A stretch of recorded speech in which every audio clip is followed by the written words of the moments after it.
When we were gathered together last year, it was reminded that stories have 4 levels. The level in which it has a lesson, a moral, or a teaching. A level that contains the archetypes and symbols. The level where the main character or the theme is evident. And a secret. And at that time, it was stated that that secret could not be told. But that secret can be experienced. The secret that's contained in every story. It's already known that the theme, the topic for our gathering together, is called the death of love, the passage to the absence of illusion. And it has to be made very clear that it is not an initiation, it's not a doorway, it's not a rite of passage. It's a passage to the absence of illusion. Perhaps in the coming days, as we gather together, we'll be able to experience what that means. A passage from the death of love to a passage of non-illusion. There's a story about the great King Solomon. Now we know King Solomon had the power to speak to the birds, to know the language of the animals. He wore a ring that was engraved with the name of God, which gave him great power.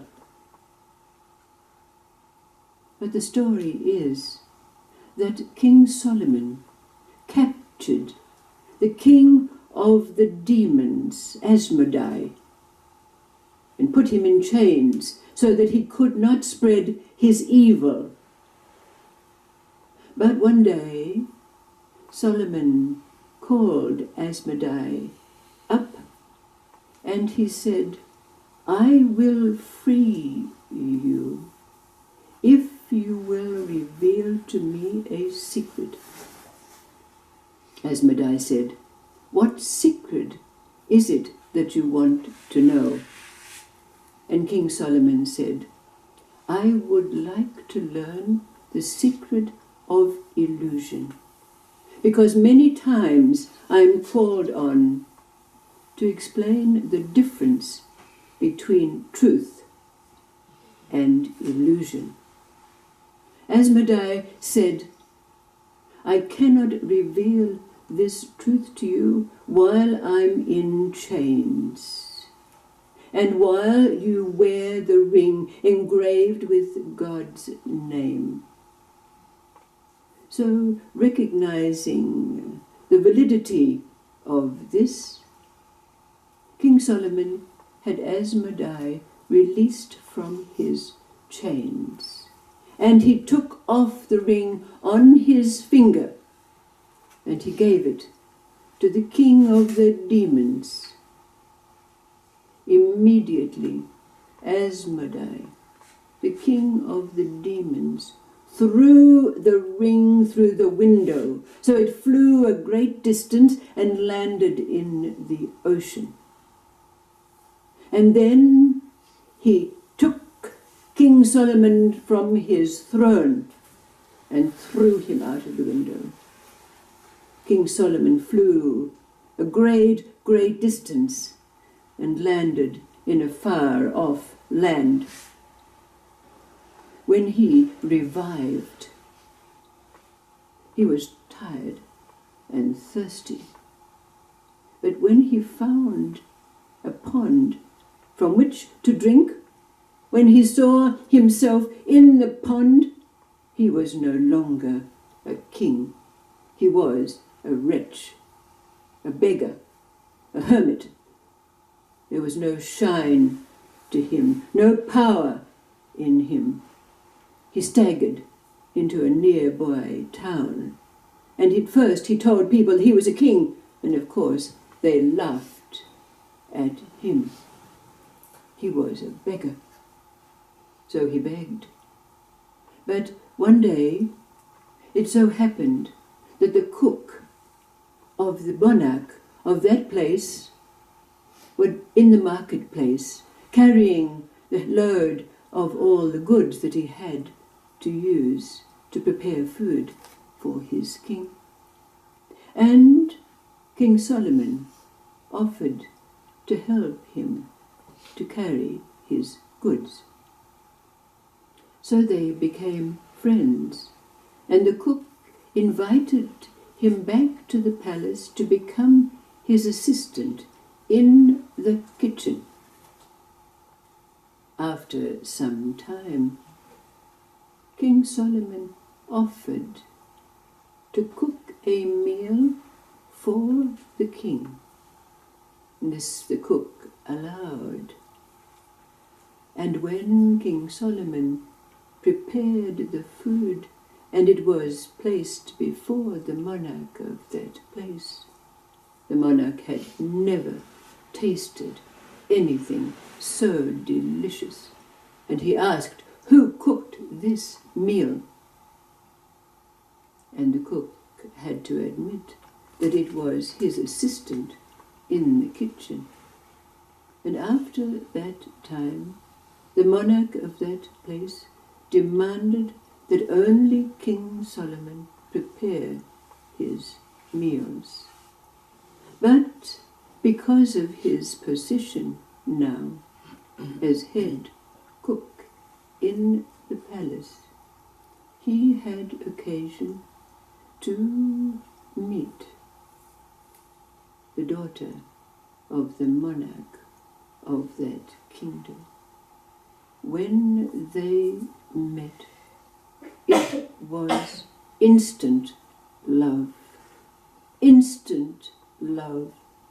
deep and abiding. And after some time, the princess said she would not marry anyone else but the cook. The king was very angry because there were many suitors from far and wide who wanted her hand, and he was very angry. So he had King Solomon and his daughter banished, not only exiled, but taken out into the desert to die. But their love was very great. All they had were the clothes on their back and the staff that King Solomon had with him. In the desert, King Solomon realized that his staff could be a method of divination.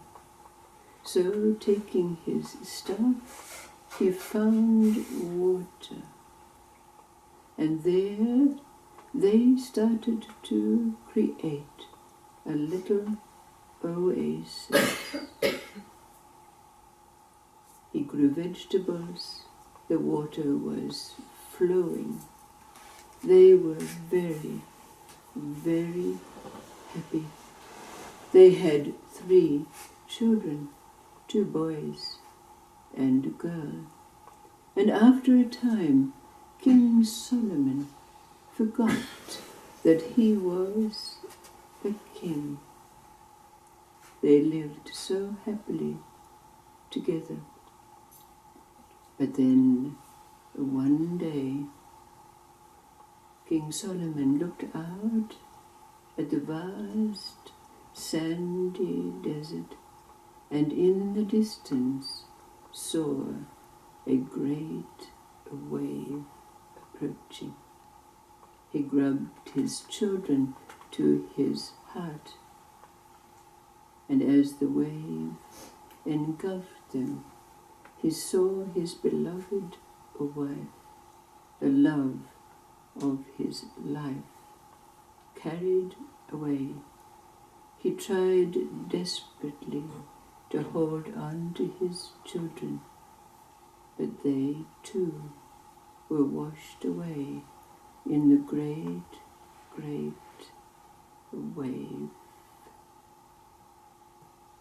But we know the way of waves.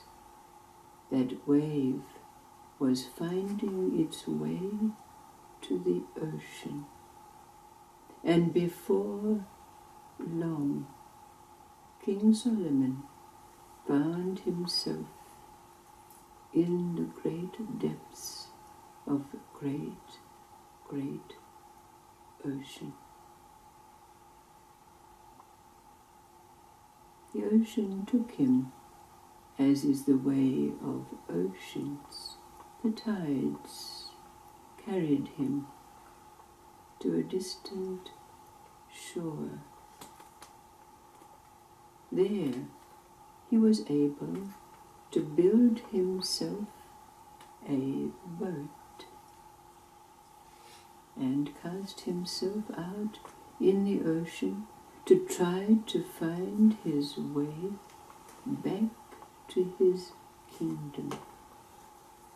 But as he was drifting on the ocean current, suddenly a fish jumped out of the ocean into his boat, and out of the mouth of that fish came his ring with the name of God engraved in it. He placed his ring back on his finger and immediately found himself back on his throne in his palace. Asmodai, the king of the demons, said to him, "We have been waiting an hour for you." And this was affirmed by his ministers. In that moment, Asmodai, the king of demons, flew out of the window and was never seen again.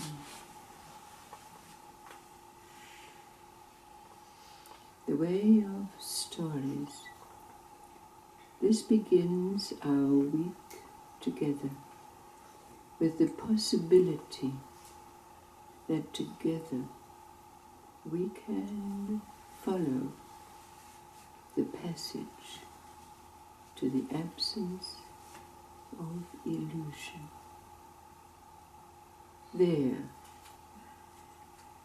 we know not only the secrets contained in every story, not only the secret that's contained in every story.